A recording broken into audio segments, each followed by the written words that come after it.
আমি চাই রব্বুল আলামিন মেহেরবানি করে আমাকে সঠিক পথে পরিচালিত করুন, আপনাদেরকেও সঠিক পথে পরিচালিত করুন। জোরে বলুন আমিন। এই যে আমাদের কিশোরগঞ্জের একজন ব্যক্তি জনাব ফজলুর রহমান, নাম শুনেছেন তো আপনারা? আমি গতকাল ফেসবুকে একটা স্ট্যাটাস দিয়েছি তাকে নিয়ে। আপনারা যারা আমাকে ফেসবুকে ফলো করেন আপনারা নিশ্চয়ই বোধ করবেন যে আমি তার কল্যাণ কামনা করেছি। আমি এটা বলেছি যে তিনি যে বক্তব্যের শুরুতে আলেমদেরকে গালাগাল করেন এটা উচিত নয়, আর আলেমদেরকে যে ভাগ করতে চান যে ওয়াহাবি আর সুন্নি, তিনি মনে করছেন যে এইভাবে ভাগ করে তিনি পাশ করে ফেলবেন। এই যে কৌশল, এই কৌশল কখনো সুকৌশল নয়। আপনি যদি নেতা হতে চান মানুষকে বাদ দিয়ে নেতা হতে পারবেন না, আপনাকে সবাইকে জড়িয়ে ধরার চিন্তা করতে হবে। জোরে বলুন ঠিক কিনা? সম্মানিত হাজিরিন, সুতরাং আমি প্রত্যাশা করি পার্সোনালি যিনি বিএনপি করে নিবেন, যিনি আওয়ামী লীগ করেন, যিনি জাসদ করেন, বাসদ করেন, জামাত ইসলামী, চরমনাই, খেলাফত মজলিস, তাবলীগ কিংবা পাবলিক, যে হন, তিনি যদি মুসলিম হন, আমি প্রত্যাশা করি তিনি ইসলাম তাকে যেমন মানের মুসলমান দেখতে চায়, সে যেই দলের হোক সে যেন তেমন মুসলমান হয়ে যায়। জোরে বলুন, এটা প্রত্যাশা করা কি আমাদের উচিত নয়? নাকি আপনি ঠেলে দেবেন যে তুমি যাও, তুমি জাহান্নামে যাও? ইসলাম কাউকে জাহান্নামে পাঠাবার জন্য আসেনি আমার ভাইয়েরা। সুতরাং আমার ইসলাহের জন্য, আমি আমার কওমের মানুষের, স্পেশালি মুসলমানদের ইসলাহের জন্য সেই নিয়তে আমি কথা বলি। বিশেষ কোনো গ্রুপকে ইন্ডিকেট করে কথা বলার উদ্দেশ্য আমার নাই। আবার আওয়াজ করে জোরে বলুন, বাংলাদেশ ইসলামী রাষ্ট্র হোক আমরা চাই কি চাই না? কে কে চান দুটো হাত উঁচু করে দেখান। লিল্লাহি তাকবীর। আওয়াজ আরো বাড়বে, লিল্লাহি তাকবীর। আল্লাহ আমাদেরকে কবুল করুন, সবাই জোরে বলুন আমিন। সম্মানিত হাজিরিন, ইসলামী রাষ্ট্র যদি আপনাকে কায়েম করতে হয় তাহলে রাষ্ট্রীয় আইনের কাঠামোর পরিবর্তন লাগবে, এটা অনস্বীকার্য। কিন্তু যাদের জন্য ইসলামী রাষ্ট্র আপনি বানাবেন তাদের জীবনকে, লাইফস্টাইলকে ইসলামের আদলে সাজাবার চেষ্টাও আপনাকে করতে হবে। আপনি যদি মনে করেন শুধু পার্লামেন্টকে সাজিয়ে বাংলাদেশ ইসলামী রাষ্ট্র বানাবেন, হবে না। যাদের জন্য পার্লামেন্ট তাদেরকে আপনি তিল তিল তিল তিল করে পারফেক্ট মুসলিম হিসেবে গড়ে তুলতে হবে। আপনার রাষ্ট্রের সব মানুষ যদি চুরি ডাকাতি চায়, আর আপনি যদি পার্লামেন্টে চুরি ডাকাতির বিরুদ্ধে আইন করেন, লাখ লাখ মানুষ রাস্তায় নেমে যাবে। হাত কাটার আইন আমরা মানি না। এই জোরে বলুন ঠিক কিনা? সুতরাং আপনাকে দুটো স্টেপ একসাথে নিতে হবে, রাষ্ট্রীয়ভাবে ইসলাম কায়েম, আর তৃণমূল পর্যায়ে মানুষকে সুন্দর আখলাকি বানানো। একজন মানুষ পারফেক্ট মুসলমান হয়ে উঠবে। সম্মানিত হাজিরিন, আবার জোরে আওয়াজ করে বলুন, এই সমাজ ইসলামী সমাজ হোক আমরা তা চাই কি চাই না? মাশাআল্লাহ, আওয়াজ সুন্দর হচ্ছে আপনাদের। আমাকে একটু সাপোর্ট দিতে হবে, আপনারা আওয়াজ দিয়ে সাপোর্ট দেবেন। আবার বলুন, সমাজ ইসলামী হোক আমরা চাই কি না? সম্মানিত ভাইয়েরা আমার, ইসলামী সমাজ চাইতেই হবে। সমাজ যদি ইসলামী হয়ে যায়, আপনার মেয়েটা ওয়ালি নেওয়াজ খান কলেজে পড়তে যাবে।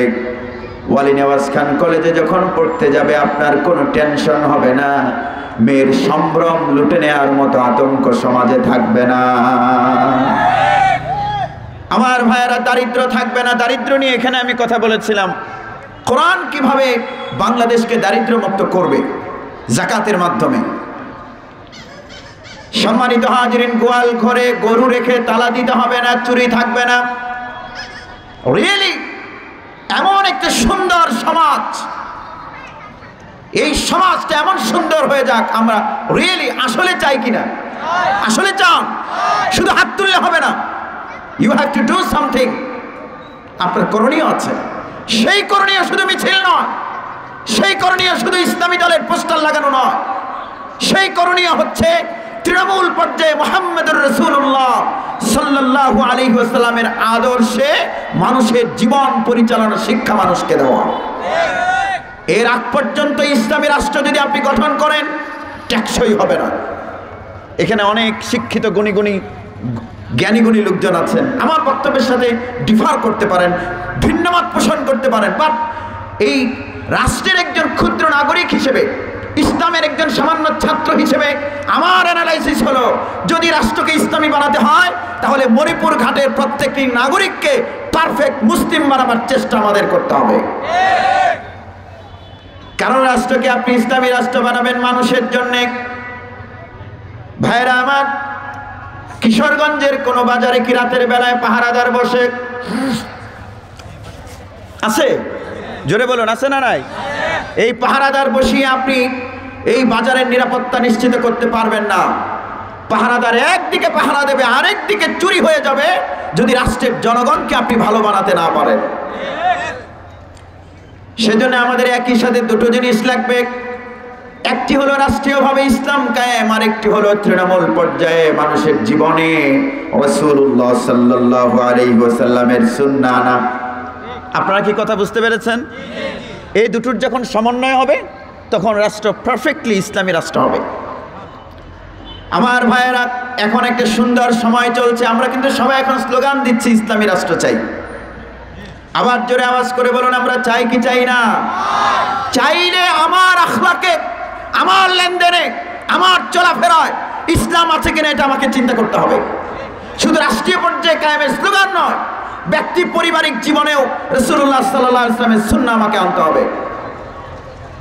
আমার ভাইয়ের একটু মনোযোগ দিন। এটা কি? Speak up. স্পিক আপ মানে হচ্ছে আওয়াজ বাড়ানোর কি? এটা কি জোরে বলুন? আর এই সাইডে আওয়াজ কম হচ্ছে কেন? আপনারা কি রাগ করতেছেন আমার কথায়? এটা কি জোরে বলুন? এটা কি? না না, এটা জব্বা। আপনি এমন একজন মানুষকে সমাজের নেতা বানালেন, যেই মানুষটির দাড়ি আছে, যেই মানুষটির জব্বাও আছে, যেই মানুষটির টুপিও আছে, কিন্তু মুহাম্মদুর রাসূলুল্লাহ সাল্লাল্লাহু আলাইহি ওয়াসাল্লামের আদর্শ তার লেনদেনে নাই। বলুন ভাইরা আমার, এই লোকটাকে ক্ষমতায় বসিয়ে দিলেই কি ইসলাম কায়েম হয়ে যাবে? সুতরাং ডিপে আমাদের চিন্তা করতে হবে, গভীরে চিন্তা করতে হবে। গণমানুষের ভাগ্যের পরিবর্তন হবে না যদি মুহাম্মদুর রাসূলুল্লাহ, সবাই জোরে পড়ুন সাল্লাল্লাহু আলাইহি ওয়াসাল্লাম, তিনি মানুষকে যে আখলাক শিখিয়েছেন, সেই আখলাক আমরা সমাজের মানুষের মাঝে যতক্ষণ আনতে না পারবো। আল্লাহ রাব্বুল আলামিন কোরআনুল কারীমের যে আয়াত আমি পড়েছি সেখানে বলেছেন, লাকাদ কানা লাকুম ফি রাসূলিল্লাহি উসওয়াতুন হাসানাতুন লিমান কানা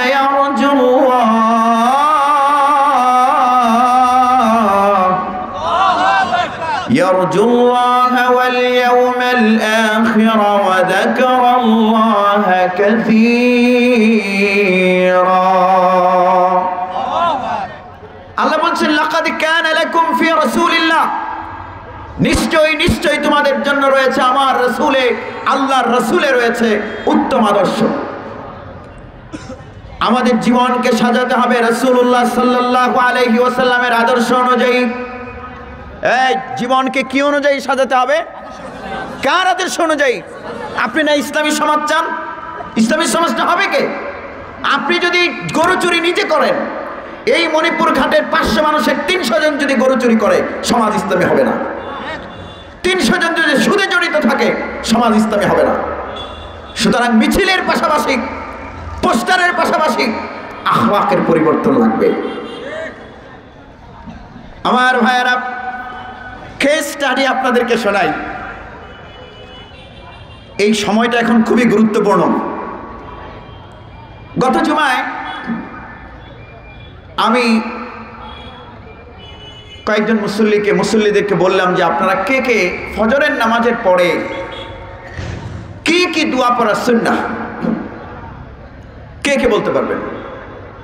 1 নম্বরে যিনি দাঁড়িয়েছেন তিনি একজন এই সমাজকে ইসলামী সমাজ বানাতে চান এমন একজন মানুষ।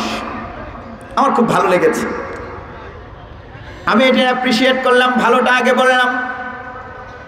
এই সমাজে যারা ইসলাম প্রতিষ্ঠা করতে চান তাদের একজন মানুষের ভালোটা আগে বললাম। এবার পৃষ্ঠাটা একটু উল্টাই, পরের পৃষ্ঠায় যাই। ও ভাইরা আমার, কয়েকদিন আগে ইসলামী রাজনৈতিক দলের শীর্ষ এক নেতাকে দেখলাম, তিনি চিফ অ্যাডভাইজারের সাথে মিটিং করতে গেছেন, গোড়ালির নিচে প্যান্ট পরা। ইসলামী কোনো নেতার কাছ থেকে এই দৃশ্য আমরা কখনো প্রত্যাশা করি না। ঠিক এটা আসতে বললেন,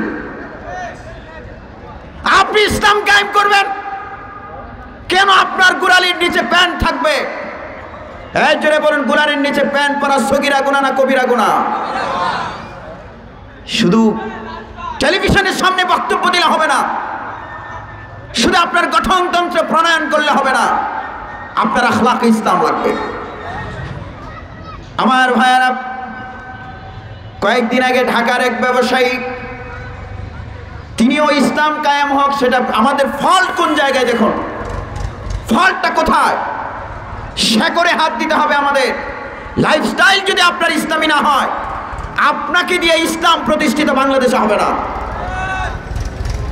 তিনি নতুন গাড়ি কিনেছেন 40 লাখ টাকায়। এই বলুন গাড়ির দাম কত? আরো জোরে, কয় লাখ? এই 40 লাখ টাকার গাড়ি যিনি কিনেছেন, তাকে আমি জিজ্ঞেস করলাম যে গাড়ি কিভাবে কিনলেন? ওই লোক আমাকে বললেন যে হুজুর ব্যাংক থেকে লোন নিয়েছি। ব্যাংক থেকে যদি লোন নিয়ে থাকে, জোরে বলুন এটা কি হালাল না হারাম? সুদ হয়েছে কিনা? এই সবক তার জন্য, আমাদের সবার জন্য, এভরিওয়ান। আমরা যারা এই রাষ্ট্রকে ইসলাম দিয়ে সাজাতে চাই, মনে রাখবেন আমাদের জীবনকে আগে ইসলাম দিয়ে সাজাতে হবে।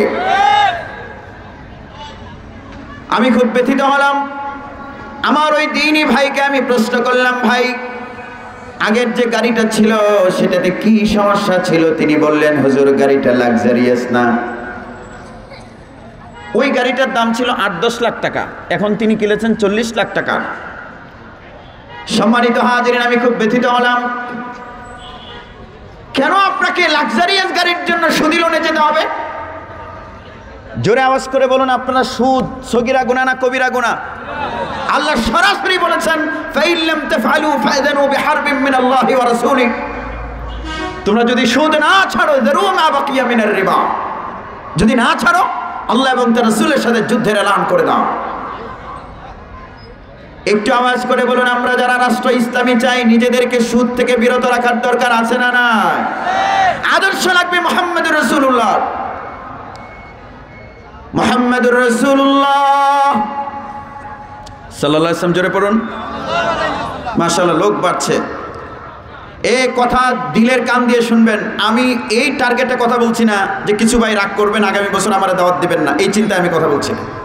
ওয়াজ মাহফিল হলে এটা হিদায়াতের জন্য, যেই কথা আমার বিরুদ্ধে যাবে সেটাও বলতে হবে। কি বলেন আপনারা, ঠিক না? কাজের পরিবর্তন ঘটাতে হবে। জীবনকে যদি সুন্নাহ দিয়ে সাজাতে পারি, তাহলে আমাদের জীবন ধন্য হয়ে যাবে।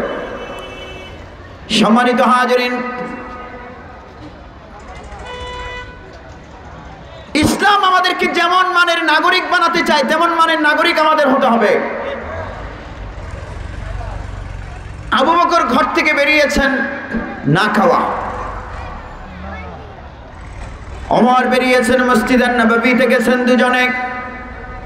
হঠাৎ দেখেন মুহাম্মদুর রাসূলুল্লাহ, সবাই জোরে গলা ছেড়ে পড়ুন সাল্লাল্লাহু আলাইহি ওয়াসাল্লাম। তপ্ত রোদে তিনি আসছেন, বলেন ইয়া রাসূলুল্লাহ কোথায় যাচ্ছেন? আল্লাহ নবী সাল্লাল্লাহু আলাইহি ওয়াসাল্লাম বললেন, আবু আইয়ুব আনসারীর বাড়িতে যাব। আবু আইয়ুব আনসারী রাদিয়াল্লাহু তাআলা আনহুর সম্মানিত স্ত্রী, তিনি প্রতিদিন ইচ্ছে করেই মুহাম্মদুর রাসূলুল্লাহ সাল্লাল্লাহু আলাইহি ওয়াসাল্লামের জন্য খাবার প্রস্তুত করে রাখতেন। আল্লাহ নবী সাল্লাল্লাহু আলাইহি ওয়াসাল্লাম এলেন, সাথে আবু বকর, ওমর। মুহাম্মদুর রাসূলুল্লাহর আগমনের খবর পেয়ে ভেতর থেকে আওয়াজ এলো, সালামুন আলাইকা ইয়া রাসূলুল্লাহ, আপনি আমাদের বাড়িতে শুভাগমন করেছেন, আমাদের জীবন ধন্য হয়েছে। সুবহানাল্লাহ। খবর পাঠানো হলো আবু আইয়ুব আল আনসারীর বাড়িতে। খেজুরের বাগানে কাজ করছিলেন। সিরাতের গ্রন্থগুলোতে লেখা হয়েছে, আবু আইয়ুব আল আনসারী রাদিয়াল্লাহু তাআলা আনহু কাজ বন্ধ রেখে দ্রুত চলে এলেন মুহাম্মদুর রাসূলুল্লাহ সাল্লাল্লাহু আলাইহি ওয়াসাল্লামের সান্নিধ্যে যতবার নবীজির নাম পড়বো ততবার কি পড়বেন? ভাইজান আপনারা বসে যান, এখানে একটু ফাঁকা আছে, বসে যান, বসে শুনলে সব বেশি হবে। এখানে বসে মাশাআল্লাহ লোক সংখ্যা বেড়েছে, আবার একটু আওয়াজ হোক। আপনারা যারা এই পাশে আছেন সবাই হাত তুলুন তো, বাসের খুঁটির এই পাশে সবাই হাত তুলুন, হাত সোজা করুন। হ্যাঁ, আওয়াজ উঁচু করবেন, হাত যেমন উঁচু করেছেন বলুন আল্লাহু আকবার। হাত নামান। এবার আপনারা হাত তুলুন। আপনারা কি হারতে চান না জিততে চান? জিততে চায়, এটা আসতে বলেছে, তার মানে হারার সম্ভাবনাই বেশি। আবার এদিকে হচ্ছে লোক সংখ্যা কম, এদিকে বেশি। দেখি এরা কি করে সেটা দেখি। আপনারা আসতে বলবেন, আপনারা জোরে বলবেন, দেখি কেমন হয়। পারবেন তো ইনশাআল্লাহ? Competition between right and left. বলুন আল্লাহু আকবার। আপনারা বলুন কারা জিতেছে? হ্যাঁ, তারা জিতেছে। আপনারা বেশি মানুষ তো জিততে পারলেন না কেন? আসলে আমরা সবাই জিতেছি। মনে রাখবেন, যাদের স্লোগান হয় আল্লাহু আকবার তারা কখনো হারে না। জিততে চান? দেখি কেমন আওয়াজ করেন। একসাথে সবাই জিতবো। মঞ্চে প্যান্ডেলে দাঁড়িয়ে বসে বক্তা, শ্রোতা, মাইক অপারেটর চিৎকার করে বলুন আল্লাহু আকবার। এই তো মনে হচ্ছে যে মণিপুরে আজকে মাহফিল। সম্মানিত হাজিরিন, আবু আইয়ুব আল আনসারী রাদিয়াল্লাহু তাআলা আনহু কি নিয়ে এলেন জোরে বলুন? কাজ বন্ধ করে খেজুর নিয়ে এলেন। বলুন কি এনেছেন? পাকা খেজুর, কাঁচা খেজুর এবং অর্ধ পাকা খেজুর।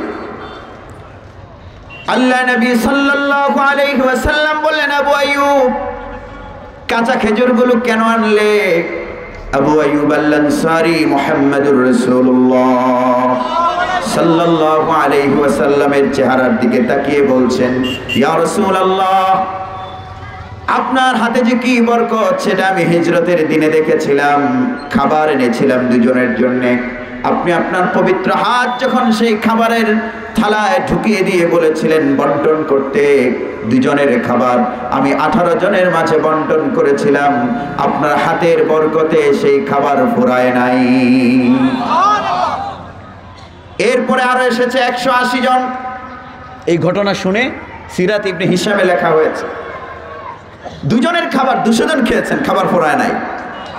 সুতরাং আমি জানি আপনার হাতে কি বরকত, সেটা দেখে আমি চেয়েছি আমার কাঁচা খেজুরে আপনার হাত লাগুক, পাকা খেজুরেও লাগুক। আমার ভাইরা, আল্লাহ নবী সাল্লাল্লাহু আলাইহি ওয়াসাল্লাম সাথে ছিলেন আবু বকর, ওমর। খেজুর গ্রহণ করলেন।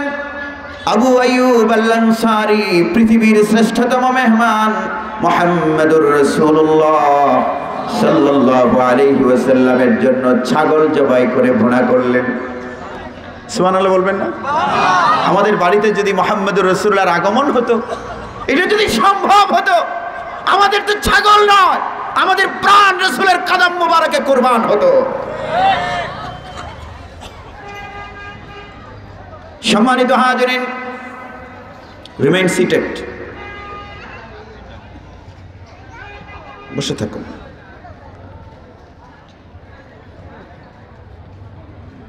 আবু আইয়ুব আল আনসারী রাদিয়াল্লাহু তাআলা আনহু ছাগল জবাই করে ভুনা করলেন।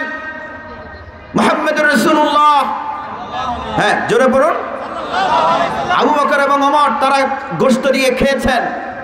খেয়ে মুহাম্মদুর রাসূলুল্লাহ বলেছেন, আবু আইয়ুব, আমার কলিজার টুকরা সন্তান ফাতেমা না খাওয়া, তার ঘরে ছাগলের গোশত আর রুটি পাঠাও। মুহাম্মদুর রাসূলুল্লাহ ক্ষুধার্ত ছিলেন, না খেয়েছিলেন। পৃথিবীর শ্রেষ্ঠতম মানুষ, সাথে সঙ্গী আবু বকর, ওমর, তারা না খাওয়া। এই মণিপুরবাসীর কাছে জানতে চাই, আপনার আজকে বিল্ডিং আছে, 6 তলা 7 তলা করার জন্য সুদি লোন তোলেন। আপনি ইসলাম কায়েম করবেন স্বপ্ন দেখছেন। আপনার গাড়ি এক্সিও আছে, এটা বিক্রি করে 40 লাখ টাকার গাড়ি কেনার জন্য সুদি লোন করেন। আপনি দোকান 2টা আছে, আরো 3টা করার জন্য সুদি লোন করেন। আপনার খাবার আছে, আরো বেশি খাওয়ার জন্য ভাড়া আছে, আরো বেশি ভাড়া পাওয়ার জন্য বিল্ডিং করছেন। আর মুহাম্মদুর রাসূলুল্লাহ না খেয়েছিলেন, এরপরেও সুদি লোন তুলেছিলেন জীবনে কয়বার? কোন মুখে আপনি রাসূলের সামনে হাসরের ময়দানে দাঁড়াবেন? সুতরাং জোরে আওয়াজ করে বলুন, ইসলাম বাংলাদেশে কায়েম হোক। আমরা তা চাই কি চাই না? চাইলে আমরা হব ইসলামের কর্মী। ইসলামের কর্মী মানে শুধু মিছিল দেওয়া না, ইসলামের কর্মী মানে শুধু পোস্টার লাগানো না। ইসলামের কর্মী হলো মুহাম্মদুর রাসূলুল্লাহ সাল্লাল্লাহু আলাইহি ওয়াসাল্লাম আবু বকর, ওমর, উসমান, আলীকে যেই মানের উন্নত মুসলমান হিসেবে তাদের চলাফেরা, তাদের লেনদেন, তাদের কথাবার্তা, তাদের আখলাককে গড়ে তুলেছিলেন, আমরা যদি ইসলামের কর্মী হতে চাই আমাদের জীবনকে আবু বকর, ওমর, উসমান, আলীর জীবনের সাথে সাজাতে হবে। এর বাইরে কোনো ওয়ে নাই, মনে রাখবেন আপনারা। রাগ করেছেন কে কে? হাত তুলুন। রাগ করেছেন? আবারও জোরে আওয়াজ করে বলুন, এই সমাজে ইসলাম কায়েম হোক। আমরা তা চাই কি চাই না? মুহাম্মদুর রাসূলুল্লাহ সাল্লাল্লাহু আলাইহি ওয়াসাল্লাম ইসলাম কায়েম করার জন্য সমাজের মানুষদেরকে আমানতদার বানিয়েছেন। জোরে আওয়াজ করে বলুন, কি বানিয়েছেন? আমানতদার বানিয়েছেন।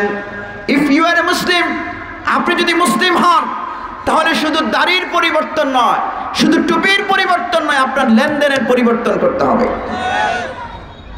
আমার ভাইয়েরা একটু জোরে আওয়াজ করে বলুন তো, দাড়ির পরিবর্তন কঠিন না সহজ? 3.5 মাস শেভ না করলে কামলা লাগে? পারমিশন ছাড়া দাড়ি লম্বা হয় না? টুপির পরিবর্তন করা কঠিন না সহজ? হুজুরের টুপি একরকম, আমারটা আরেক রকম। দুজনে একরকম করতে চাইলে কিশোরগঞ্জ গিয়ে আরেকটা কিনে আনলে হয়। আমার জব্বা, এটা একজনে গিফট করেছেন। এই কাপড়টা কত দাম আমি জানি না, তবে দর্জি বলেছেন যে 500-700 টাকা নাকি গজ হবে, আমি জানি না এটার দাম কত। আপনি যদি দাড়ি মাটির সাথে হিঁচড়ে যায়, আপনার টুপি যদি আসমান পর্যন্ত যায়, আপনার এই জুব্বা যদি পৃথিবীর 700 টাকা গজের নয়, 7 কোটি টাকা গজের কাপড় যদি আপনি পরেন, মৃগনাভির চেয়ে দামি সুগন্ধি যদি আপনি ব্যবহার করেন, আর আপনার লেনদেন যদি ঠিক না হয়, আপনার মাঝে যদি আমানতদারিতা না থাকে, আপনি পরিপূর্ণ মুমিন হতে পারবেন না।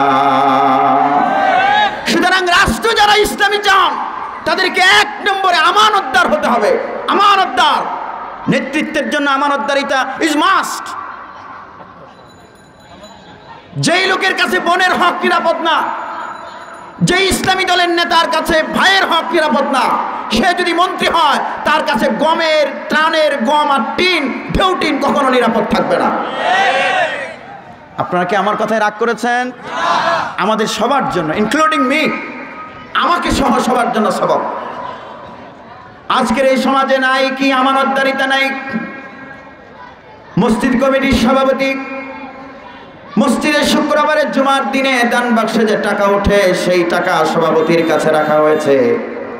সভাপতি সাহেব সেই টাকা মানুষের কাছে সুদে লাগিয়ে ইনকাম করে, এমন সভাপতি বাংলাদেশে নাই।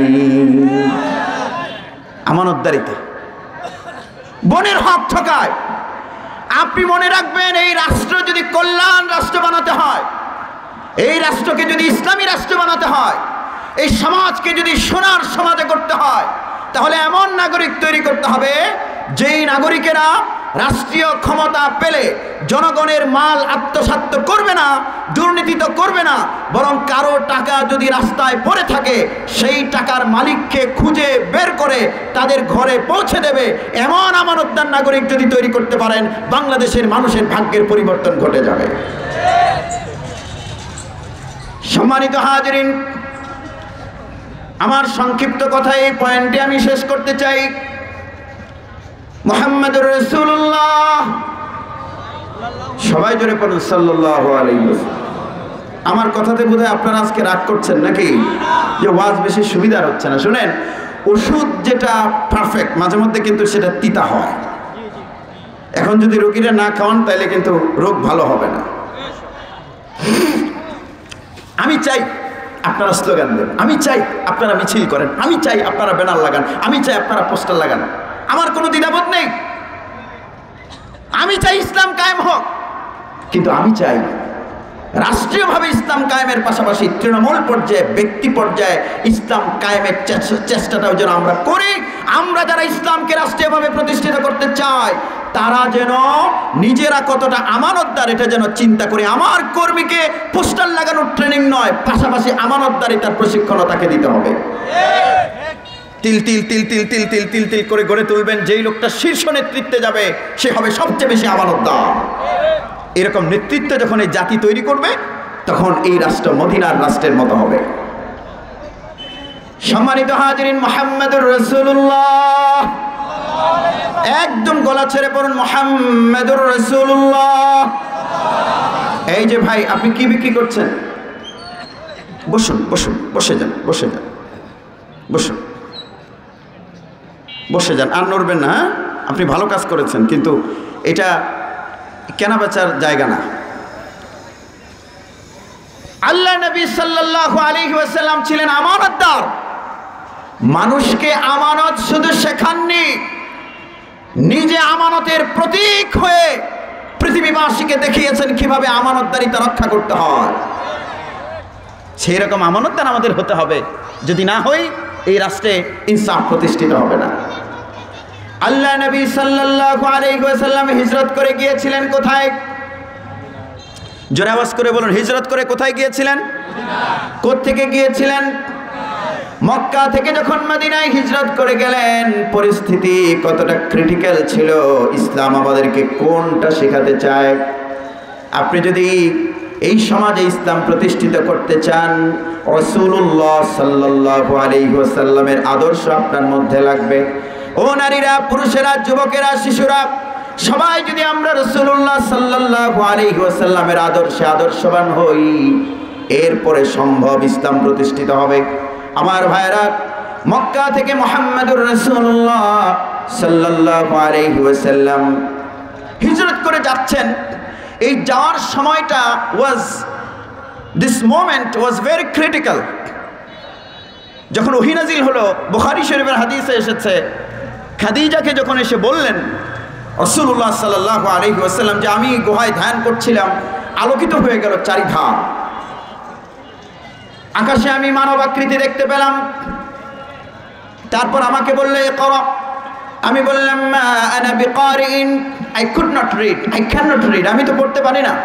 আমাকে দেয়া হলো চাপা। এরপর আমার উপরে এই আয়াত নাযিল হলো, ইকরা বিসমি রাব্বিকাল্লাযী খালাক, খালাকাল ইনসানা মিন আলাকিন, ইকরা ওয়া রাব্বুকাল আকরামুল্লাযী আল্লামা বিল কলম।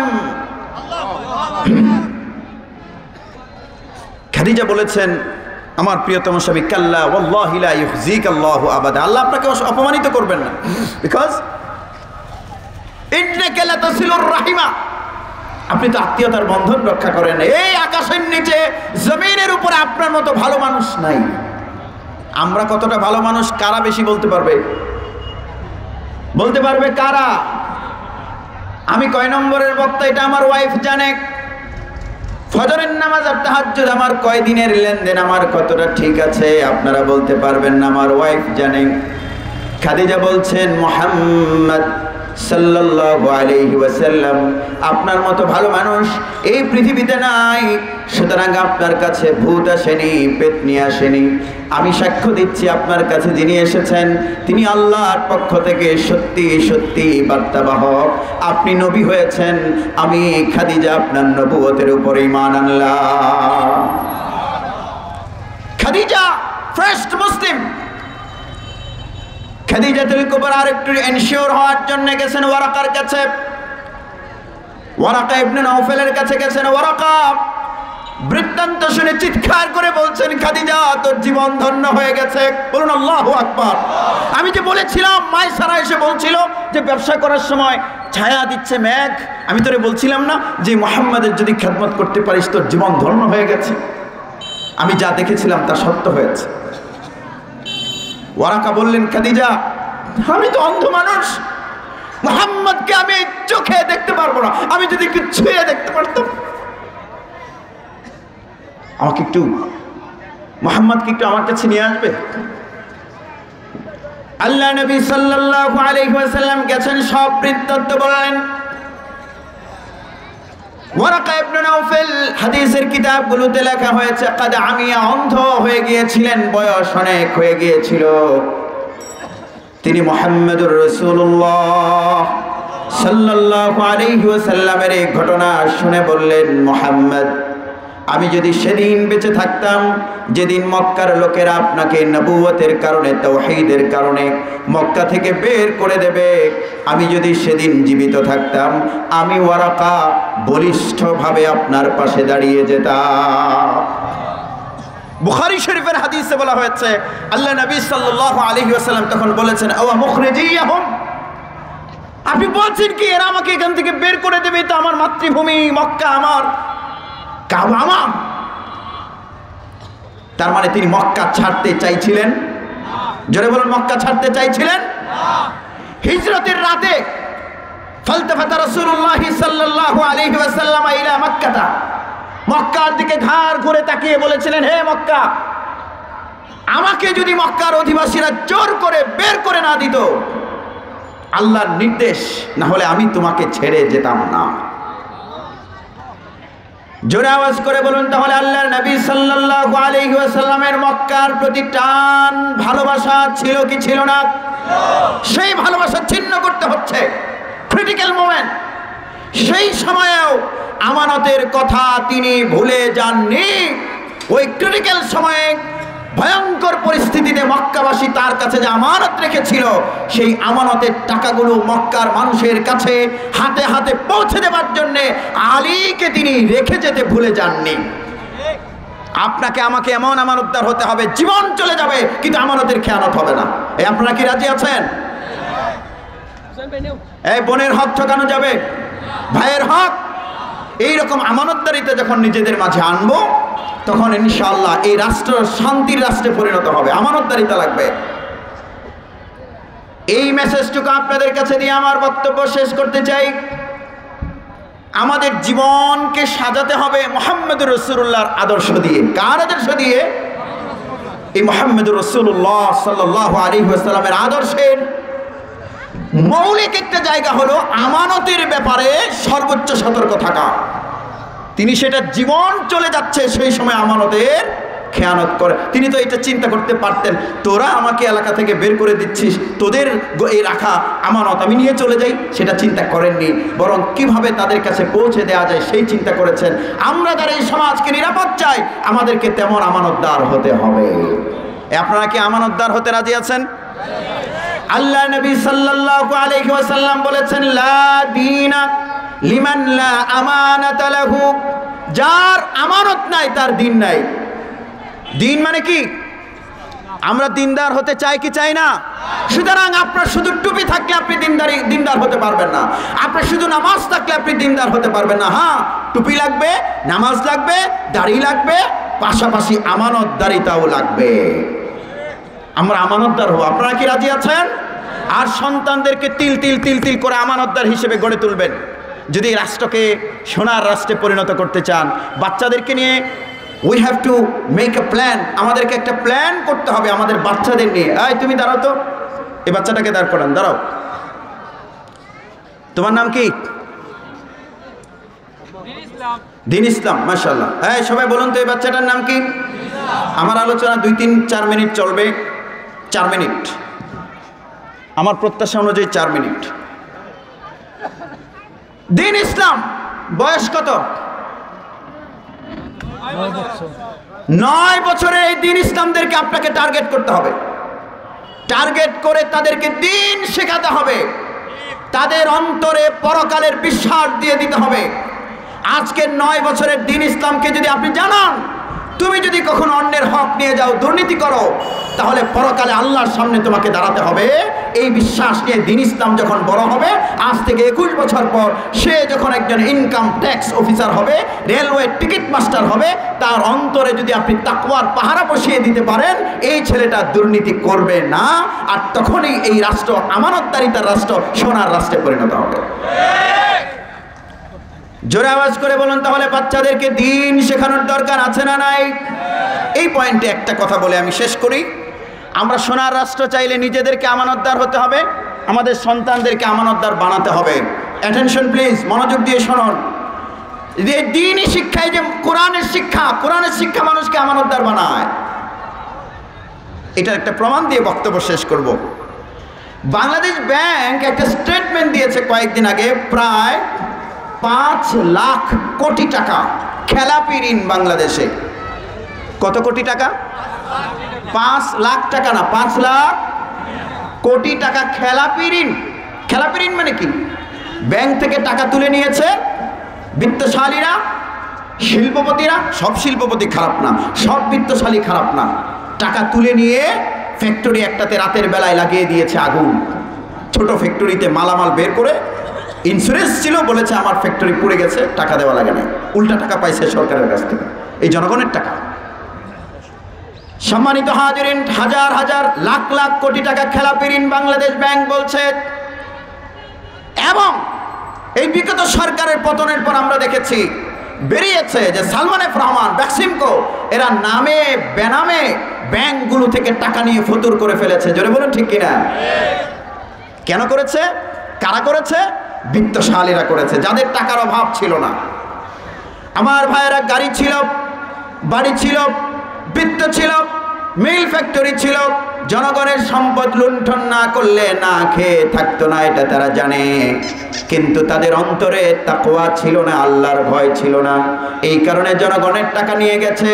এর বিপরীতে ছোট্ট একটা উদাহরণ দিয়ে বক্তব্য শেষ করব। 18 জানুয়ারি 2021 বাংলাদেশের সবগুলো জাতীয় দৈনিকে রিপোর্ট হয়েছে। বাংলাদেশের সুনামগঞ্জ জেলার শাল্লা উপজেলার শ্যামারচর বাজার মসজিদের ইমাম মাওলানা হুসাইন আহমদ, গরিব মানুষ, ব্যাংকে 10,000 টাকা ছিল। এই জোরে বলুন, ব্যাংকে টাকা ছিল কত? টাকা তুলতে গিয়ে যখন চলে আসেন, ম্যানেজারকে বললেন যে ম্যানেজার আমার অ্যাকাউন্টটা ক্লোজ করে দিন। ম্যানেজার বলছে যে হুজুর অ্যাকাউন্ট ক্লোজ করে দেবো, আপনার অ্যাকাউন্টে তো টাকা আছে আরো 6 লাখ।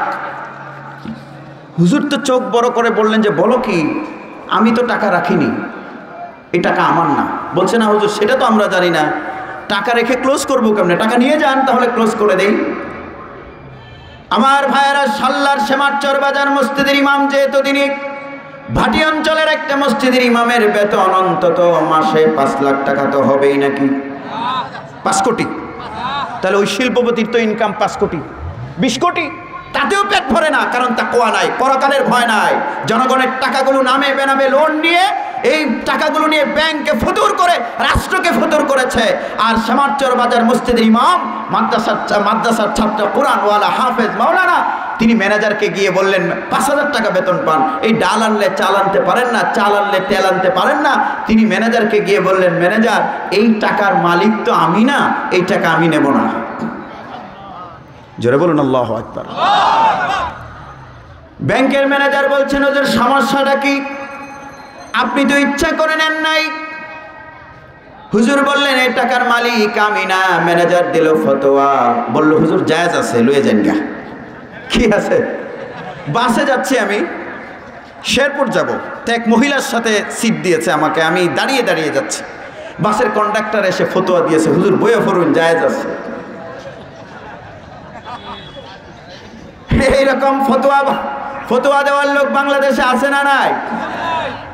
ম্যানেজার বলছেন হুজুর জায়েজ আছে। হুজুর ধমক দিয়ে বললেন, বেটা আমি 17 বছর মাদ্রাসায় পড়লাম, আমি জানি না কোনটা জায়েজ আছে না জায়েজ। তো ম্যানেজার বলছেন যে একটা প্রবলেম আছে, প্রবলেম হলো এই টাকাটা কিভাবে আপনার অ্যাকাউন্টে ঢুকলো, এটা নিয়ে আমাদের জবাবদিহি করতে হবে।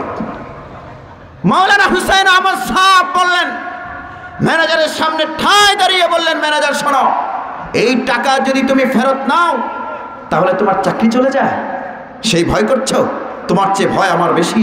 এই টাকা যদি আমি ফেরত না দেই তাহলে আমার জান্নাত চলে যায়। এই কয়টা টাকার জন্য আমি জান্নাত হারাতে চাই না। আপনি যদি বাংলাদেশকে সোনার রাষ্ট্র বানাতে চান তাহলে শিক্ষা ব্যবস্থা ইসলাম লাগবে। প্রাইমারি স্কুল থেকে বিশ্ববিদ্যালয় পর্যন্ত মুহাম্মদুর রাসূলুল্লাহ সাল্লাল্লাহু আলাইহি ওয়াসাল্লামের সিরাত যদি পড়ান, তাদের অন্তরে যদি পরকালের বিশ্বাস আপনি বদ্ধমূল করে দিতে পারেন, আজকের যেই দিন ইসলামের বয়স 9 বছর, এখন থেকে 21 বছর পর 30 বছর তার বয়স হবে, তখন সে যখন একজন গভর্নমেন্টের এমপ্লয়ি হবে, সে তখন দুর্নীতি করবে না। রাস্তায় জনগণের দুর্নীতি তো করবে না। জনগণের টাকা রাস্তায় পড়ে থাকলে সেই টাকা তুলে নিয়ে মালিক খুঁজে বের করে ফিরে দিয়ে আসবে। এই রকম নাগরিক তৈরি যদি করতে পারেন তাহলে বাংলাদেশ মালয়েশিয়া নয়, সিঙ্গাপুর নয়, পৃথিবীর উন্নত রাষ্ট্র কাতারের চেয়ে, কুয়েতের চেয়ে ছাড়িয়ে যাবে। আমার রাষ্ট্র হবে সিঙ্গাপুরের চেয়ে উন্নত রাষ্ট্র। আমানতদার মানুষ লাগবে। জোরে বলুন, দরকার আছে না নাই?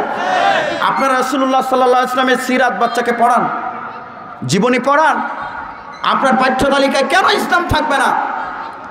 প্রাইমারি থেকে শুরু করে বিশ্ববিদ্যালয় পর্যন্ত আমার বাচ্চাদের অন্তরে আল্লাহ রসুলের বিশ্বাস, পরকালের বিশ্বাস ঢুকিয়ে দেওয়ার জন্য কোরআন হাদিস পড়ানোর দরকার আছে না? না থাকলে বিশ্ববিদ্যালয়ে আপনার শিক্ষা ব্যবস্থা থেকে বিগত 15-17 বছরে ইসলামকে বাদ দেওয়ার কারণে আমরা দেখেছি বিশ্ববিদ্যালয়ে ছাত্ররা ঢুকেছে বই নিয়ে আর বেরিয়েছে পিস্তল নিয়ে। ঢুকেছে ছাত্রের আইডেন্টিটি নিয়ে, বেরিয়েছে সন্ত্রাসীর আইডেন্টিটি নিয়ে। কিভাবে বাদ দেওয়া হয়েছিল? এই যে আলিয়া মাদ্রাসার, আমাদের সুলতানপুর মাদ্রাসার সুপার সাহেব ওজন নিচে বসা আছেন। আমি জামিয়া ইমদাদিয়া পড়েছি বেসিক্যালি, তারপরে আলিয়া মাদ্রাসা থেকে দাখিল আলিম পাশ করে ইসলামী বিশ্ববিদ্যালয় অনার্স এবং মাস্টার্স পড়েছে। বই সম্পর্কে জানি। আগের যে বই ছিল 2006-07 এই সময়ে মাদ্রাসার দাখিলের, মাদ্রাসার 9-10-এর ইংরেজি বই শুরু হতো। ইংরেজি বই খুললেই প্যাসেজ বের হতো, ম্যান ইজ ক্রিয়েটেড, মানুষকে সৃষ্টি করা হয়েছে। আপনারা বলুন তো সৃষ্টিটা কে করেছেন? আল্লাহ। পরের লাইনে বলছে আল্লাহ হিমসেলফ ইজ দ্য ক্রিয়েটর, আল্লাহ হচ্ছেন স্রষ্টা। শিখাচ্ছে ইংরেজি, জানাচ্ছে আল্লাহর পরিচয়। জোরে বলুন তো ইসলাম দিয়েও ইংরেজি বাচ্চাদেরকে শেখানো অসম্ভব না সম্ভব? আপনি চাইলে সুদের অঙ্কও শেখাতে পারেন, আপনি চাইলে এই সিরাজি থেকে উত্তরাধিকারের অঙ্কও শেখাতে পারেন বাচ্চাদেরকে। আপনি কন্টেন্ট কি করবেন সেটা আপনার ব্যাপার। 2 নম্বর পেশার ছিল হাদিস। হুজুর কে আসছেন? 2 নম্বর আমি একটু দেখাই কিভাবে এই রাষ্ট্রকে চিন্তা করতে হবে। আজকে সুশীল সমাজকে বলি এসব নিয়ে আপনাদের কথা বলতে হবে, কারণ আমরা রাষ্ট্রকে সমৃদ্ধ করতে চাই। রাষ্ট্রকে সমৃদ্ধ করতে হলে বাচ্চাদেরকে আমানতদার বানাবার কোনো বিকল্প নয়। 2 নম্বর পেশার ছিল হাদিস mean speech, the speech delivered from the holy mouth of Nabi Karim sallallahu alaihi wasallam has been styled as hadith. দেখুন ইংরেজি বই কিভাবে সাজানো হয়েছিল। হাদিস মানে হচ্ছে বক্তব্য, বাট যেন তেন মানুষের বক্তব্যকে হাদিস বলে না। মুহাম্মাদুর রাসূলুল্লাহ sallallahu alaihi wasallam এর হাদিস speech, activities and approval have been styled as hadith. বলা হয়েছে রাসূলুল্লাহ সাল্লাল্লাহু আলাইহি ওয়াসাল্লামের কথা, কাজ, সমর্থনকে হাদিস বলা হয়। শেখাচ্ছে ইংরেজি, জানাচ্ছে ইসলাম। সম্মানিত হাজিরিন, তারপরে বলা হয়েছে the verbatim meaning of Fatiha is beginning or opening. ফাতিহা শব্দের অর্থ হচ্ছে খোলা। এই আপনারা বলুন তো কোরআন শরীফ যদি আপনি খুলেন প্রথম কোন সূরাটা বের হয়? জোরে বলুন কোন সূরা? কোরআন শরীফ শুরু করলে কোন সূরা দিয়ে আমরা শুরু করি? ফাতিহা। এই কথা বলা হয়েছে যে ফাতিহা শব্দের অর্থ হলো খোলা, শুরু করা। শিখাচ্ছে ইংরেজি, জানাচ্ছে ইসলাম। আপনাদের কাছে জানতে চাই, এই 90% মুসলমানের এই দেশে শুধু মাদ্রাসার বই নয়, স্কুল কলেজের বইয়েও এভাবে ইসলামী ভাবধারা রাখার দরকার আছে না? না। নতুন যে বন্দোবস্ত হয়েছে, যে সরকার হয়েছে, এই সরকারকে আমরা বলতে চাই আমাদের পাঠ্যপুস্তকে সুদের অঙ্ক আমরা চাই না, আমাদের পাঠ্যপুস্তকে মিথ্যা গল্প চাই না, আমাদের পাঠ্যপুস্তকে ইংরেজিতেও আবু বকর, ওমর, উসমান, আলী রাদিয়াল্লাহু তাআলা আনহুম আজমাইনের আলোকিত জীবনী আমাদের বাচ্চাদেরকে পড়ানোর ব্যবস্থা করতে হবে। জোরে বলুন আমরা তা চাই কি চাই না? কে কে চান একটু হাত তুলে দেখান। লিল্লাহি তাকবীর, হাত নামান। সুতরাং আমরা যদি বাংলাদেশে সমৃদ্ধ রাষ্ট্র চাই, আমরা আমাদের সন্তানদেরকে কোরআন শেখাবো এবং স্কুল কলেজের যে পাঠ্য তালিকা সেখানে ইসলাম ঢুকাতে হবে। না ঢুকালে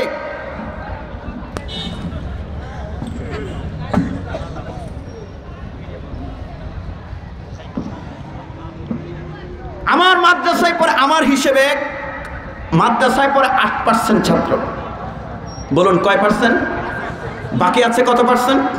এই 92%কে যদি আপনি চোর গুন্ডা বানান, মাদকাসক্ত বানান, 8%কে দিয়ে বাংলাদেশ সোনার রাষ্ট্র হবে না। সেই 92% স্কুল গোয়িং, কলেজ গোয়িং, বিশ্ববিদ্যালয়ে পড়ার ছাত্রদের সিনাকে আলোকিত করে দিতে হবে। এই দিন ইসলাম যদি ডাক্তার হয়, তার সিনাকে যদি আপনি কোরআন দিয়ে আলোকিত করে দিতে পারেন, সে আলোকিত মানুষ হয়ে কসাই হবে না, জনগণের সেবক হবে।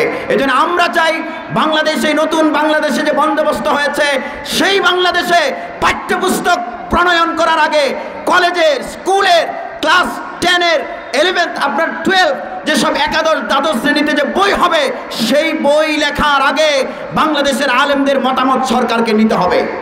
হ্যাঁ, নেওয়ার দরকার আছে না নাই? এই ক্ষমতায় যাওয়ার জন্য যদি আলেমদের রক্তের দরকার হয়, তাহলে পাঠ্যপুস্তক প্রণয়নে কেন আলেমদের মতামত নেওয়া হবে না? আমরা সরকারকে বলি এই রাষ্ট্র সমৃদ্ধ হবে যখন আমরা আজকের ছোট বাচ্চাদেরকে প্ল্যান করে 10 বছর 15 বছর পরে তাদেরকে আলোকিত মানুষ বানাতে পারবো। আর আলোকিত মানুষ বানাতে হলে কোরআনের শিক্ষা লাগবে। মাদ্রাসায় যে চেইন অফ কমান্ড আছে, আমরা উস্তাদদের জুতা সোজা করে দিতে চাই, মুছে দিতে চাই, এই আদব আখলাকটা কলেজ বিশ্ববিদ্যালয়ে নিতে হবে। তাহলে আপনার ঢাকা বিশ্ববিদ্যালয়ের আইনের একজন অধ্যাপক কয়েকদিন আগে বলেছেন পশু তৈরির কারখানা, প্রথম আলো পত্রিকায় কলাম লিখেছেন পশু তৈরির কারখানা, তার বিশ্ববিদ্যালয়কে বলছেন এটা পশু তৈরির কারখানা। আর আলহামদুলিল্লাহ আমাদের মাদ্রাসাগুলোকে তো তারাও বলেন যে সেখানে মানুষ তৈরি হয়। তো এটাই যদি হয় তাহলে মাদ্রাসার যে আদর্শ, মাদ্রাসায় যে সিরাত পড়ানো হয়, মাদ্রাসায় রাসূলুল্লাহ সাল্লাল্লাহু আলাইহি ওয়াসাল্লামের যে জীবনী পড়ানো হয়, মাদ্রাসায় যে কোরআন পড়ানো হয়, তরজমা পড়ানো হয়, তাফসীর পড়ানো হয়, এটা আপনার সায়েন্সের সাথে আপনার মেডিকেলের সাথে এই সাবজেক্টটা বিশ্ববিদ্যালয়ে নিলে কোনো সমস্যা আছে? কম্বাইন্ড একটা এডুকেশন আমরা চাই যেখানে জাগতিক শিক্ষার সাথে কোরআনের শিক্ষা বাধ্যতামূলক থাকবে। তাহলে আপনার ছাত্রটা, আপনার সন্তানটা ডাক্তার হবার পাশাপাশি আলোকিত মানুষ হবে। এই জন্য সরকারের প্রতি আমাদের অনুরোধ, দ্রুততম সময়ের মধ্যে প্রাইমারি থেকে বিশ্ববিদ্যালয় পর্যন্ত অন্তত 100 নম্বরের কোরআন হাদিস বাধ্যতামূলক করতে হবে। মুহাম্মদুর রাসূলুল্লাহ সাল্লাল্লাহু আলাইহি ওয়াসাল্লামের জীবনী আমাদের সন্তানকে বাধ্যতামূলকভাবে স্কুল কলেজে পাঠ করে, প্রাইমারিতে গল্পের আকারে একবার, হাই স্কুলে 6 থেকে 10 পর্যন্ত আরেকবার, আবার বিশ্ববিদ্যালয় পর্যায়ে আরেকবার রাসূলের জীবনী তাদের অন্তরে দিয়ে দিন। তাহলে ইনশাআল্লাহ এই বাচ্চাগুলো আমানতদার হবে, আগামী দিনে দিনদার হবে, পরকালের ভয় থাকবে। এরা যখন গভর্নমেন্টের অফিসার হবে তখন দুর্নীতি করবে না, আমার রাষ্ট্র সোনার রাষ্ট্রে পরিণত হবে। আল্লাহ রাব্বুল আলামিন আমাদের নিজেদের আখলাককে রাসূলুল্লাহ সাল্লাল্লাহু আলাইহি ওয়াসাল্লামের আদর্শ অনুযায়ী সাজাবার